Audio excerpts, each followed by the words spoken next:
Assalamualaikum warahmatullahi wabarakatuh. Salam sejahtera bagi kita semuanya. Shalom, Om Swastiastu, Namo Buddhaya, dan salam kebajikan. Saya Marsha Amelia Abrahano, mahasiswa Fakultas Ilmu Hukum Universitas Internasional Batam. Pada video ini saya akan menyampaikan garis besar karya ilmiah yang berjudul Kejahatan Perdagangan Orang Berbasis Online, serta tantangan penegakan hukum dan upaya penanganannya. Ayo kita bahas.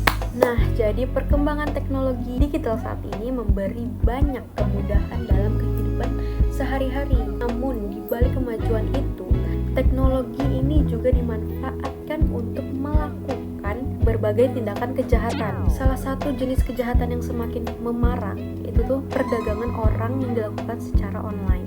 Jadi pelaku kejahatan ini menggunakan media sosial, platform digital, serta aplikasi pesan cepat untuk merekrut, menipu, dan memanfaatkan korban. Korban umumnya berasal dari kelompok yang rentan seperti perempuan, anak-anak, dan masyarakat yang sedang mencari kerja. Mereka sering ditawarin pekerjaan atau peluang ekonomi yang terlihat menjanjikan. Jadi mereka nggak sadar kalau mereka udah terlibat dalam praktik perdagangan orang. Nah, jadi penelitian ini bertujuan untuk melihat kesulitan dalam menerapkan hukum terhadap tindak pidana perdagangan orang yang dilakukan secara online, serta menemukan cara-cara yang bisa dilakukan pemerintah dan masyarakat untuk mencegahnya. Jadi metode yang digunakan adalah metode hukum normatif empiris dengan pendekatan berupa peraturan perundang-undangan, konseptual, dan empiris. Data didapatkan melalui membaca literatur, pengamatan langsung, serta wawancara untuk lihat nih gimana sih hukum sebenarnya diterapkan di lapangan.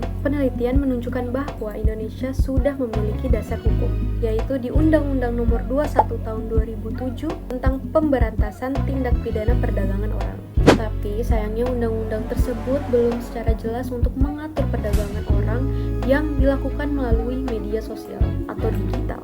Jadi hal ini menyebabkan berbagai masalah, terutama dalam proses membuktikan dan menelusuri pelaku di dunia maya. Selain itu, dalam penerapan hukum juga dihadapkan pada beberapa tantangan, seperti keterbatasan kemampuan pihak penegak hukum dalam teknologi informasi, kesulitan dalam mengumpulkan bukti berupa data elektronik, kurangnya kerjasama antar lembaga hukum, serta rendahnya pemahaman masyarakat terhadap dunia digital.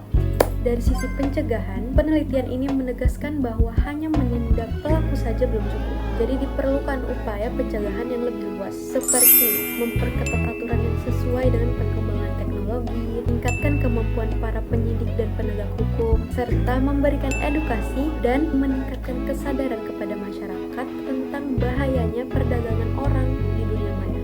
Nah, jadi sebagai kesimpulan, kejahatan perdagangan orang secara online itu adalah masalah serius yang terus berkembang seiring kemajuan teknologi. Nah, karena itu diperlukannya kerjasama antara pemerintah, penegak hukum, dan masyarakat agar upaya membasmi dan mencegah kejahatan ini dapat dijalankan dengan baik terus-menerus. Itulah inti dari penulisan karya ilmiah yang telah saya sampaikan. Terima kasih atas perhatiannya semuanya, dan Ibu mohon maaf bila saya ada salah.